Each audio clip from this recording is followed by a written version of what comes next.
नमस्कार, जय श्री कृष्ण। विद्यार्थिनी एवं विद्यार्थीगण, इकाई नंबर 10 अंदाज अपना अपना, जिसका प्रकार है वाद विवाद। लेखक उसकी कोई भी नहीं है, क्योंकि यह जो इकाई है इसके लिए एक प्रसंग रखा जाता है और उसी प्रसंग के तहत दो पक्ष के बीच में अपनी खुद की बात को पेश किया जाता है और उसमें जो सही बात हो उस बात को मद्देनज़र रखते हुए उस पक्ष को विजेता जाहिर कर दिया जाता है। यानी वाद विवाद यानी एक ऐसी परिस्थिति की जिसके लिए दो जो ग्रुप है या दो जो पक्ष है अपनी अपनी बातें पेश करते हैं, उसमें जो बात सही हो और जिसका नतीजा सही आता है तो वह जो ग्रुप है या फिर वह जो पक्ष है वह विजेता जाहिर होता है। लेकिन यहाँ जो है हमें जो छोटे छोटे किस्से दिए गए हैं उसके लिए केवल हमें अपनी तार्किक सोच के बल पर हमें खुद का विचार पेश करना है।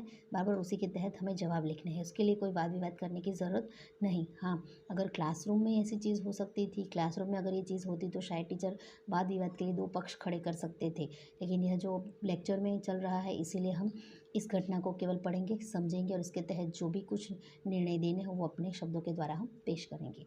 तो तीसरा जो है हमारा तर्क की लगाम कल्पना के घोड़े। आप साइकिल पर स्कूल जा रहे हैं, रास्ते में देखा तो एक आदमी हाथ हिलाकर आपको रुकने का इशारा कर रहा था। आप रुके। उसने कहा कि बगल वाले गांव में मेरा जाना ज़रूरी है।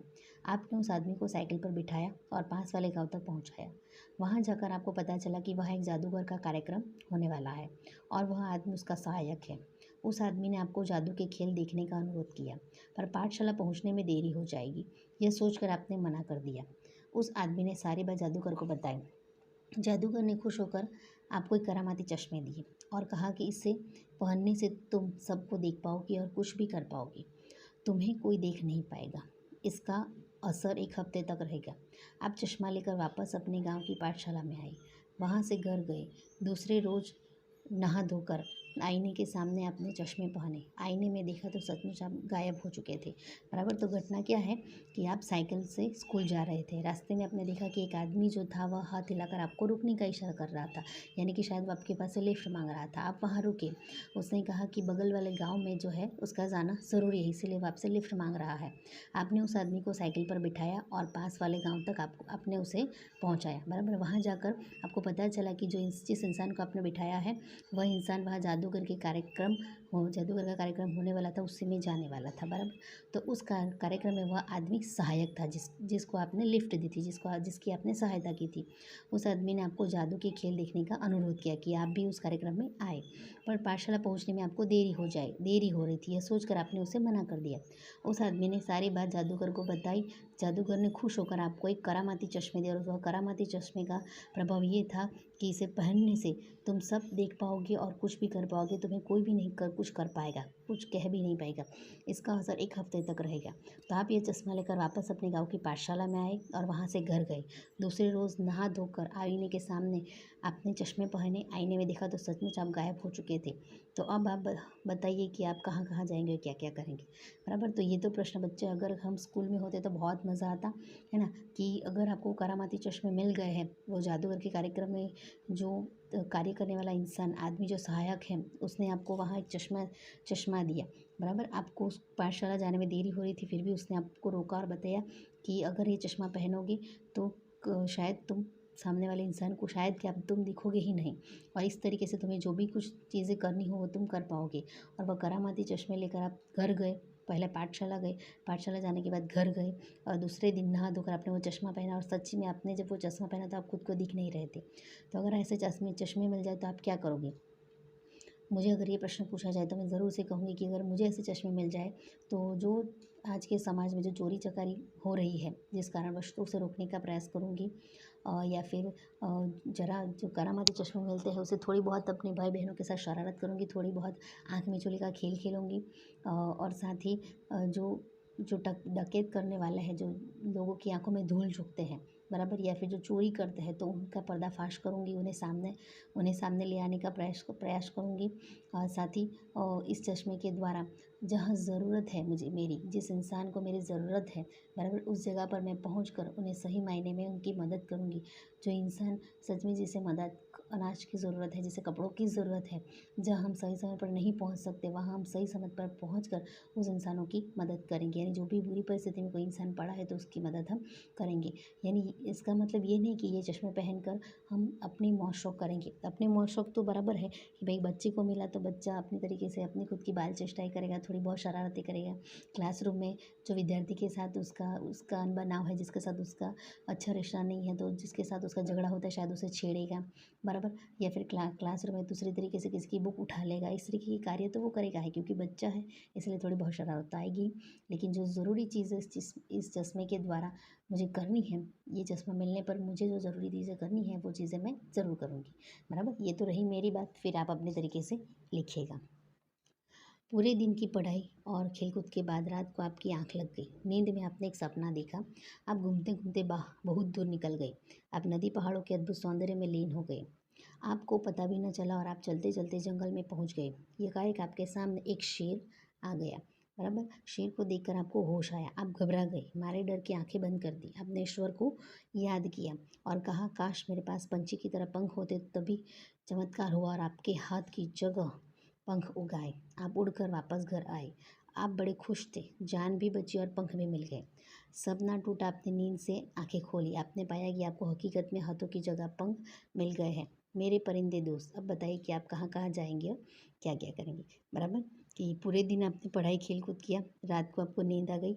नींद में आपने एक सपना देखा और घूमते घूमते आप कहीं जंगल में या फिर अद्भुत पहाड़ के सौंदर्य में लीन हो गए। आपको पता भी ना चला और आप चलते चलते जंगल में पहुंच गए इस सौंदर्य के दिखते दिखते। और आपके सामने शेर आ गया और उसी समय आप घबरा रहे थे, तो आप सोच रहे थे कि शायद मुझे अगर पंख मिल जाए, बराबर। ईश्वर से आप मांग रहे थे कि मुझे पंख मिल जाए, और उसी समय चमत्कार होता है कि आपको पंख मिल जाते हैं और आपका सपना खुलता है और आप देखते हैं कि हाँ, जो सपने में आपको पंख मिले हैं वो हकीकत में आपके पास है, हाथों की जगह पर। तो आप क्या करोगे, बराबर। जाहिर सी बात है, अगर आपको पंख मिले तो आप उड़ने लगोगे, बराबर। और स्कूल में भी नहीं आओगे। कोई अगर पंख मिले तो अपने तरीके से आप स्वतंत्र होकर घूमेंगे, जीवन का आनंद लेंगे, है ना। पंछियों के साथ उनका जीवन, किस प्रकार जीवन जीते हो, सारी परिस्थितियाँ देखेंगे। ज़रूरतमंद लोगों की मदद करेंगे। जहाँ हम पहुँचने के लिए हमें मीलों मीलों दूर तक जाने के लिए हमें जो पैसे खर्च करने पड़ते हैं, बराबर। तो वहाँ पर आसानी से अपने पंखों के द्वारा आप वहाँ पहुँच जाओगे, बराबर। प्राकृतिक सौंदर्य का अनुभव करोगे। कुदरत ने जो सौंदर्य बिखेरा है पृथ्वी पर, उसका आप आनंद लेंगे। ऐसी अनगिनत चीज़ें हैं जो है वह आप करेंगे, बराबर। जब आपको अगर पंख मिल जाए तो। और साथ ही अगर आपको अपनी जो बचपन की जो शरारतें करनी है वो तो आप करोगे ही, है ना। अब हम आगे जाएंगे आखिरी हमारे किस्से पर। इस बार आपकी मज़ेदार और अनोखी कसौटी होने वाली है। एक बड़ा जहाज आपको निर्जन द्वीप पर ले जाने वाला है। वहाँ केवल मिट्टी, कंकड़, पत्थर, पहाड़ और समुद्री पानी ही है। मेरे बुद्धिमान दोस्त, वहाँ एक हफ्ते तक सुख चैन से रहने के लिए आप अपने साथ क्या क्या ले जाएंगे, बराबर। क्या बताया गया है कि एक बड़ा जहाज है, कहाँ जाने वाला है, निर्जन द्वीप पर, बराबर। वहाँ केवल मिट्टी है, कंकड़, पत्थर, पहाड़ और समुद्र का पानी है। देखिएगा आप, वहाँ कोई भी चीज़ सही नहीं है।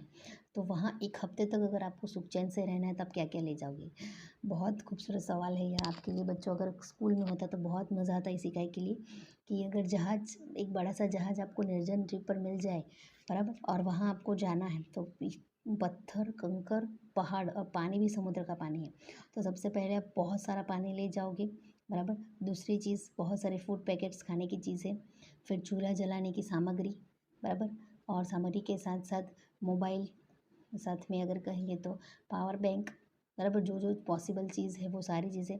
फिर अगर वहाँ समुद्र है और शायद आप अगर मीट खाते हो, मांसाहारी हो, तो शायद आप मछली पकड़ने की जाल भी ले जा सकते हो और वहाँ मछली बनाकर भी आगे के दिन को बिता सकते हो, बराबर। फोटोग्राफी कर सकते हो, इसलिए कैमरा ले जा सकते हो, बराबर। और दूसरी आपकी जो मनपसंद चीज़ें, ड्राइंग करना है, संगीत सुनना है, बराबर, रेडियो, वो सारी चीज़ें आप वहाँ ले जा सकते हो। और साथ ही मतलब, हाँ, टेंट ले जा सकते हो बांधने के लिए, बराबर। शायद कौन सी ऋतु आपको पता नहीं, बरसात भी हो सकती है, इसलिए आप टेंट ले जाओगे। अपना खुद का बिस्तर, बराबर, सही तरीके से गद्दे या फिर ओढ़ने के लिए चद्दर, ज़रूरत की जो सारी चीज़ें, वो सारी चीज़ें आप वहाँ ले जाओगे, बराबर। तो ये जो सारे पूरी इकाई देखी, उसमें टीचर ने अपने तरीके से अपने मत रखे। परीक्षा में जब अगर ये प्रश्न पूछे जाए तो इस प्रश्न के तहत आप अपनी सोच लिख सकते हो, बराबर। इसके बाद से जो है हमारा पीरियड शुरू होने वाला है, बराबर, ऑनलाइन क्लासेस। तो उस समय अगर ये प्रस्तुत इकाई में अगर आपको कुछ ना समझा हो तो मुझे ज़रूर से पूछ लीजिएगा, बराबर। तो आज का जो हमारा टास्क है उसमें हमने पूरी इकाई को समझा, पूरी इकाई के तहत हमने अपनी सोच पेश की।